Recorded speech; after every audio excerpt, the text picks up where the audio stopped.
My name is Lorenzo, and I believe everything begins with leaving. Your new life begins with leaving the one before. Your new habits come from leaving the old ones. My new life started on the 20th of February 2025 when I was only 19 and I decided to leave Italy for a year or more. As I was flying over other cities, I realized I only knew the name of my destination, Perth, Western Australia. I had a quick layover in Doha, Qatar, and after that another 11-hour flight. And there's Perth, the most isolated city on earth, situated on the western coast of Australia. Very popular for its beaches, its mining industry, and much more.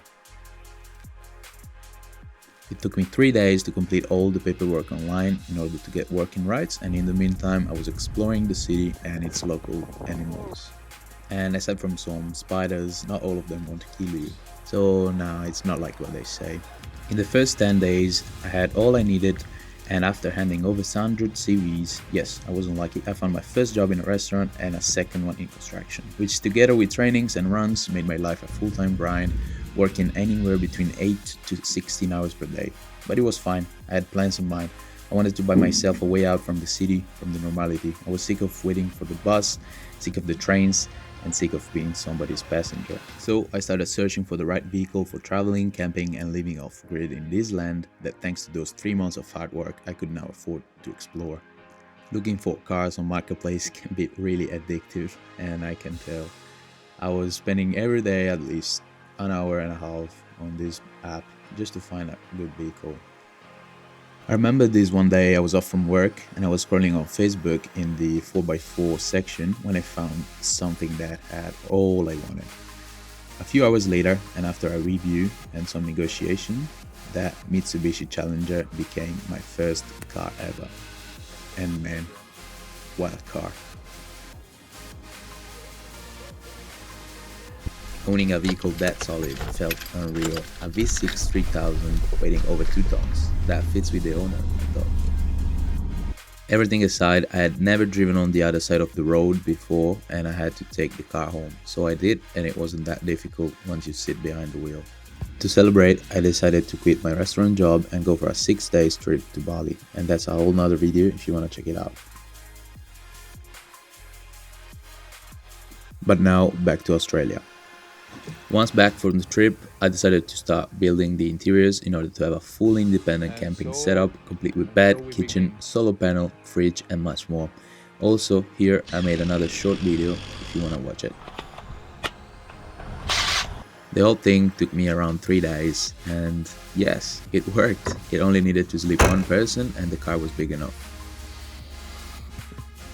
The Australian winter came, and after a few months of search, I had finally found a farm job that would allow me to stay in Australia for a second year. So I left Perth with all my belongings inside the car, which was basically my house on wheels. That was also my first time in the nothingness that's unique to Australia, what they call the bush or the outback, where there's nothing but crops for hundreds and hundreds of kilometers in every direction. Months went by as I was living and working in a sheep farm 3 hours east of Perth, 80 kilometers away from the closest major town, and every weekend I was exploring a different remote place by myself or with friends, sometimes doing the craziest things possible because I didn't care. I wanted to rush and do as much as possible, live as hard as I could, with the pedal to the metal. That even included getting bogged somehow in the middle of nowhere and having to get out on my own.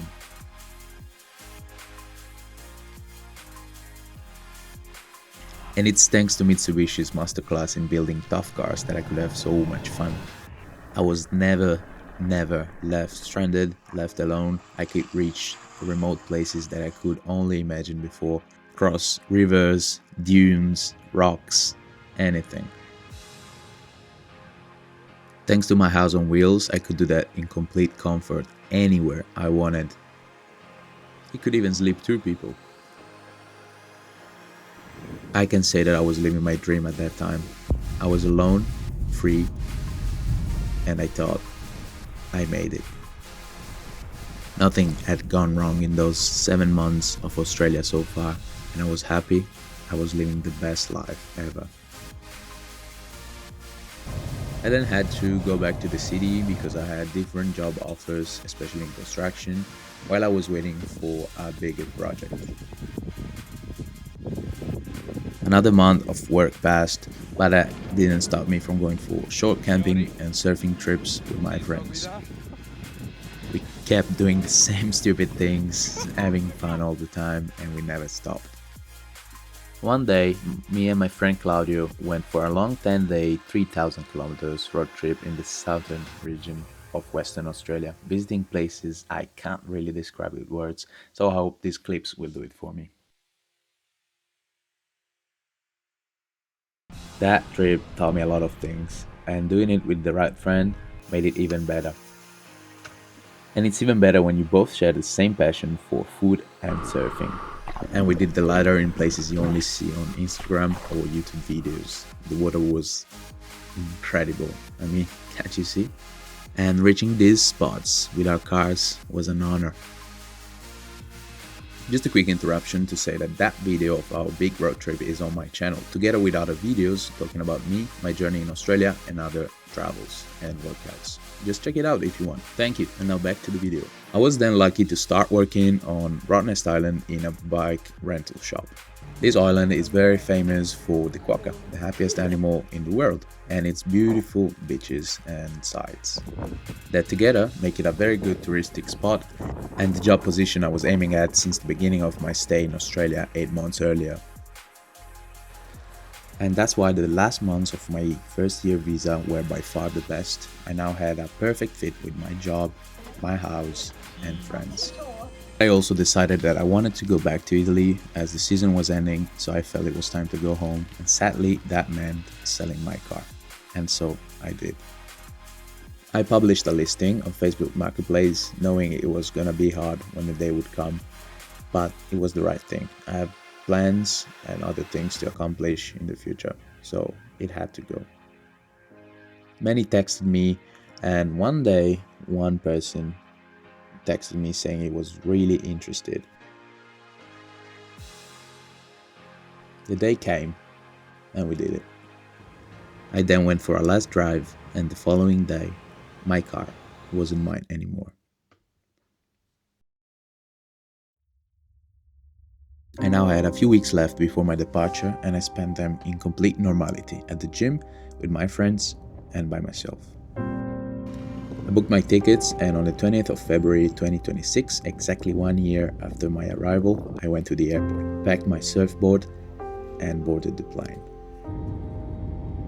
In a strange mix of emotions, the plane took off.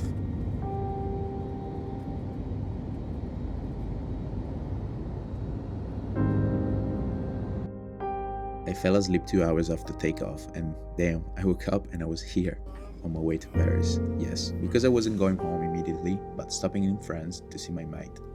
Driving on the other side of the road now felt crazy and strange, but hey, I was closer, much closer to home. I spent a really good week with my friend and his family, telling them about my stories in Australia and exploring the city. I also went to Normandy for a few days, and then all that was left was a 1 hour flight to Milan, home. And out of nowhere, I was home after 1 year.